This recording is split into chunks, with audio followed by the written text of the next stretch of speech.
In this drill, it's going to be single stick versus single knife. So Gene's going to flare his hand, stick toward me. That's like an angle 5 in this example. A couple things I want to do. If you catch it, again, he has strength, synergy, and body mass coming toward me. And this is like a quick reaction.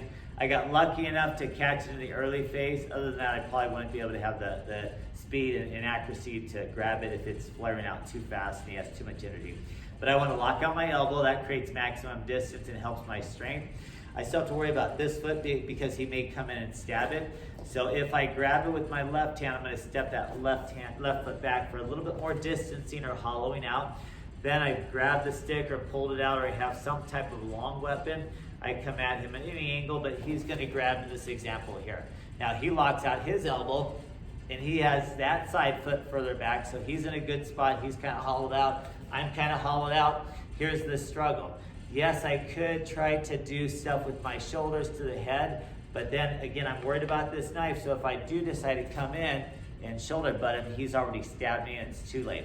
So I want to be careful on that. Yes, I could bite him, but again, I'm coming in a little bit close to bite him, and I still got to worry about this knife from this side. So I'm going to see what can the stick hit. It can't hit that stick that's closest, it's too far, but can it hit the other stick? Yeah.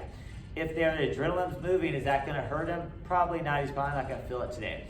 But I can point the stick up, and a lot of times you can kind of stick it and jab it into their throat a little bit, and that might buy you a little time, or I can kind of tap whack the forearm. Sometimes that helps if you have enough force going down into that forearm. You can go from the inside and circle out. It's a little harder. Outside, inside is a little bit better. I've got the pummel strike against his wrist for a lockout, and then that might be a tap. But really, I'm worried about the knife here, right? And he may lean his head back, so I may not have the reach. So I just flare my hand back, and I just hit it as hard as I can for the disarm. Again, don't go for the knife here because he'll just go for my face a lot of times, or go for the tackle. So you might want to kick the foot back, and then from here it's on, game on. So we'll switch the roles real quick so you can see it from the other end. So I'm the knife, I'm going to initiate the attack, I'm charging toward him. Gene's going to early phase grab, right, as it's coming out of my sheath or pocket, he sees it. He steps back that foot, so his maximum reach. Then he attacks me, and I get lucky, and I'm in the early phase. So we're in this struggle, even Steven struggle. He's going to see what he has to tap, right? Maybe a few. That's a nasty one. Then he'll circle from the outside, put pressure to open it up. He'll slam into my arm. There's the disarm. He'll kick the knife away, and then he'll move on from there. You can always go back and get the knife later. So we're just going to practice that. We'll do the same thing from the opposite knee. So now I have the stick in my left hand. Gene has the stick in his left hand. He comes in here.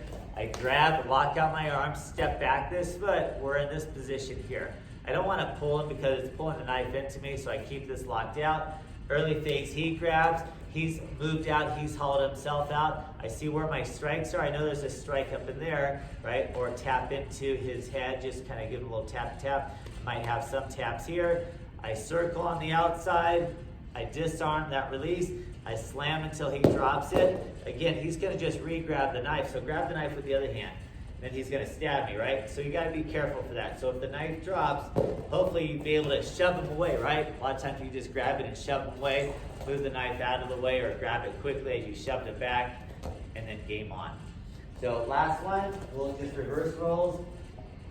So left hands, I stab, he early phase grabs, he locks out and hollows and gets that leg out of the way, and I pretty much do the same thing. We both reacted quickly. This has kind of caused the problem to begin with.